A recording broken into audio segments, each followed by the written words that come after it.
Perkenalkan, nama saya Gresar Lastio Tinambunan dengan NIM 03 2025 060 dari mata kuliah Ilmu Dasar Keperawatan. Pada video kali ini, saya akan membahas materi yang berjudul bentuk-bentuk atau jenis sel yang normal dan sel yang abnormal, diferensiasi sel, dan serta peradangan. Topik ini sangat penting untuk dipahami karena kita sebagai calon perawat, kita harus mampu mengenali bagaimana sel bekerja secara normal. Apa yang terjadi ketika sel mengalami kelainan, bagaimana proses diferensiasi berlangsung, serta bagaimana peradangan terjadi sebagai respon tubuh terhadap cedera atau infeksi. Dengan memahami konsep dasar ini, kita dapat lebih mudah mengerti berbagai kondisi penyakit dan proses penyembuhannya. Mari kita mulai pembahasannya. Baik, di sini saya akan menjelaskan tentang sel. Sel merupakan unit terkecil dari makhluk hidup yang mampu menjalankan semua kehidupan seperti pertumbuhan, metabolisme, dan reproduksi. Baik, di sini saya akan menjelaskan tentang struktur dasar sel. Yang pertama ada nukleus, yaitu inti sel. Yang kedua ada mitokondria. Yang ketiga ada aparatus Golgi. Yang keempat ada sitoplasma. Yang kelima ada retikulum endoplasma. Yang keenam ada ribosom. Dan yang terakhir ada membran sel. Baik, di sini saya akan menjelaskan tentang pertumbuhan sel.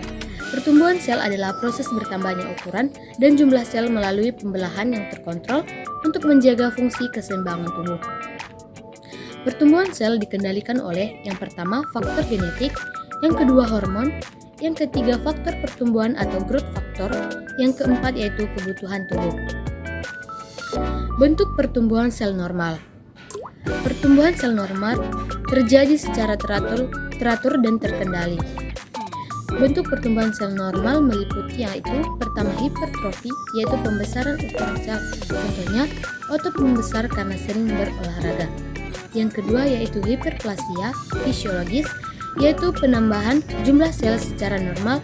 Contohnya, pembesaran rahim saat kehamilan.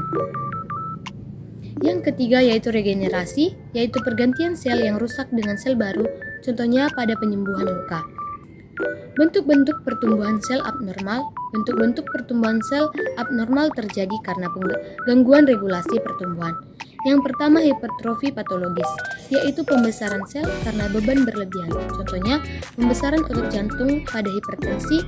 Yang kedua yaitu hiperplasia patologi, yaitu jumlah sel meningkat akibat rangsangan. Contohnya, hormon berlebih. Yang ketiga adalah atrofi, pengecilan ukuran sel. Contohnya, otot mengecil karena tidak digunakan.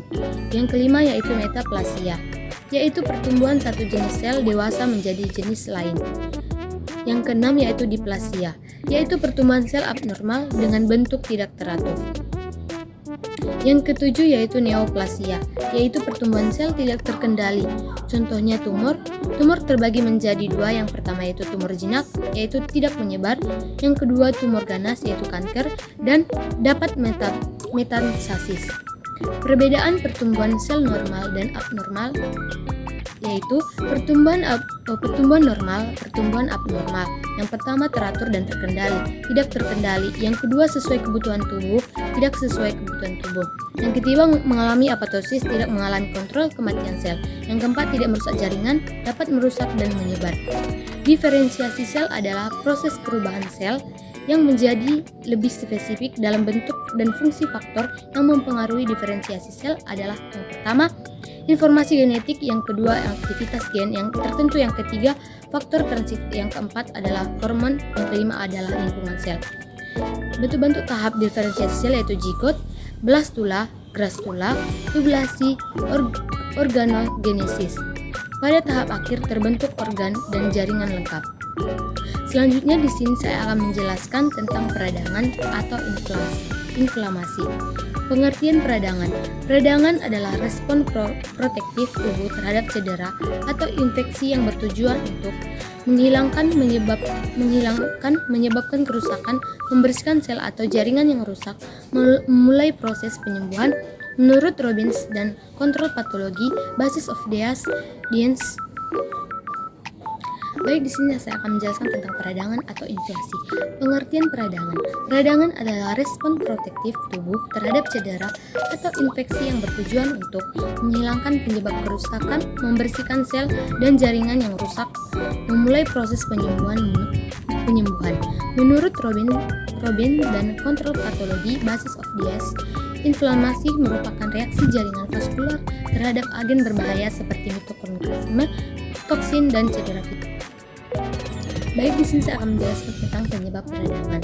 Peradangan dapat disebabkan oleh yang pertama infeksi, yaitu bakteri, virus, jamur, trauma luka, paparan zat kimia dan toksin, reaksi imun atau autoimun, nekrosis jaringan.